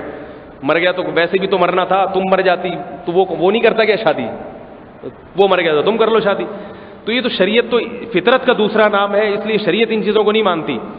تو اب کیا ہے, عربوں میں ایسا ہوتا ہے کہ باپ مر گیا, ماں جوان ہے تو بیٹے خود اس ماں کی شادی کرا دیتے ہیں, اور ماں مر گئی, باپ جوان ہے تو بیٹے ابا کی شادی کرا دیتے ہیں. ہمارے یہاں نہیں ہوتا, ہمارے یہاں مرو تم جو مرضی ہو تمہارے ساتھ, ہم نے نہیں برداشت کرنا. اور یاد رکھو دوسری امی جب گھر میں آئے گی یا دوسرے ابا جب گھر میں آئیں گے تو آپ کی صحت پہ اثر نہیں پڑتا. لوگ کہتے ہیں ہم دوسرے ابا کو اپنا ابا نہیں سمجھ سکتے, تو نہ سمجھیں. شریعت یہ نہیں کہتی کہ آپ سوتیلے ابا کو اپنے ابا سمجھنا شروع کر دیں. اپنے ابا کے جو حکام تھے وہ اپنے ابا ہی کے ساتھ خاص, آپ اماں ہی سے تعلق رکھیں, سوتیلے ابا کو بس سلام دعا کر لیا کریں. آپ ہوتا گڑبڑ یہاں پر ہے کہ آپ کہتے ہیں میں ایکسیپٹ, میرا دماغ قبول نہیں کرے گا, دوسری امی میں نہیں مان سکتا, یہ میری امی نہیں ہو سکتی. یہ ہوتا ہے گھروں میں. تو کون کہہ رہے کہ آپ اس کو اپنی امی مانیں؟ آپ بولیں یہ میرے ابا کی وائف ہیں, یہ ختم بات. ابا کا تعلق رہے, آپ نہ زیادہ, آپ سے ہلکی پھلکی سلام دعا کر لیا کریں ان سے. پردہ نہیں ہے کیونکہ بہرحال ایک محترم رشتہ ہے. تو ابا کی ضرورت تو پوری کرو نا. مر گئے ہیں یہاں ایک صاحب بوڑھے بیچارے مر گئے, اس کا بیٹا کہتا ہے اگر میں ابا کی شادی کراتا یہ بیماریاں نہ آتی. آخری عمر تک کہتے رہے بیٹا میری شادی کراؤ, میں نہیں رہ سکتا. لیکن وہ غیرت کا مسئلہ بنایا ہوا تھا, ان کو 10 قسم کی بیماریاں ہوئیں اور ان کا انتقال ہو گیا. مار دیتے ہیں جان سے لیکن شادی نہیں کرنے دیتے. تو وہ کہہ رہے ہیں وہ آئے میرے پاس, عرب کہنے لگے کہ بھائی میرے والد صاحب کا انتقال ہو گیا ہے, میں چاہتا ہوں اپنی والدہ کی آپ سے شادی کر دوں. کہہ رہے میں یوں نا کانپنا شروع کرتی. میں نے کیا باتیں کر رہے بھائی, ہم لوگ نہیں ایسے کرتے. پاکستان میں کیا منہ دکھاؤں گا جا کے, میں کسی کی امی سے شادی کر کے آ گیا ہے بھائی, شرم نہیں آئی؟ مرنا نہیں ہے, خدا کو منہ نہیں دکھانا تو نے, جہنم کی آگ سے ڈر نہیں لگتا؟ یہ جاہلوں والی باتیں ہوتی. سب تکلفات ہیں, تکلف. فری سٹائل رہا کرو, ہر چیز کو فری بناؤ, فری. سمجھ رہے ہو؟ سعودی عرب میں جب چیز بیچتا ہے نا دکاندار, پہلے عرب جو ہے نا وہ ایسے ہی بیچتا ہے, یہ ہے جی اتنے کی چیز ہے, اتنے کی چیز ہے. آپ یہ نہیں ہو کہہ رہے لینی ہے لو, پتلی گلی سے نکلو, چلو. ان کو چے نہیں بولنا آتا نا عربی میں, چلو. نہ چے بنانا آتا ہے نہ چے بولنا آتا ہے ان کو, صحیح ہے. تو اس لیے وہ چلو کو کیا کہتے ہیں, چلو چلو. تو تکلف سے پاک زندگی اللہ ہم سب کو عطا فرمائے. صحابہ کی زندگیوں میں تکلف نہیں تھا, ہم لوگوں کی زندگیوں میں تکلف آ گیا. تو مہمان کے ساتھ بھی ایسا معاملہ کرنا چاہیے. ہم بھی جب کسی کے گھر جاتے ہیں میرا دل نہیں چاہتا کہ مجھے کھلائے, کیونکہ مجھے ڈر لگتا ہے پتہ نہیں پریشان نہ ہو. جو بے تکلف ہوتا ہے اس کے گھر انسان رہ سکتا ہے آرام سے جا کے, اس کو پتہ ہے میری وجہ سے یہ ٹینشن میں نہیں ہے, 6 دن بھی گزار لے گا. اور جب پتہ ہے یہ صبح ناشتے میں 10 چیزیں, دوپہر کھانے میں 5 چیزیں, پھر انسان کسی سے دوستی نہیں لگا سکتا اور خوشی سے رہ نہیں سکتا. اللہ تعالی ہم سب کو سمجھنے کی, عمل کی توفیق عطا فرمائے, اور نبی کی سادہ زندگی ہمیں اختیار کرنے کی توفیق عطا فرمائے. سبحانک اللہم و بحمدک, نشہد ان لا الہ الا انت.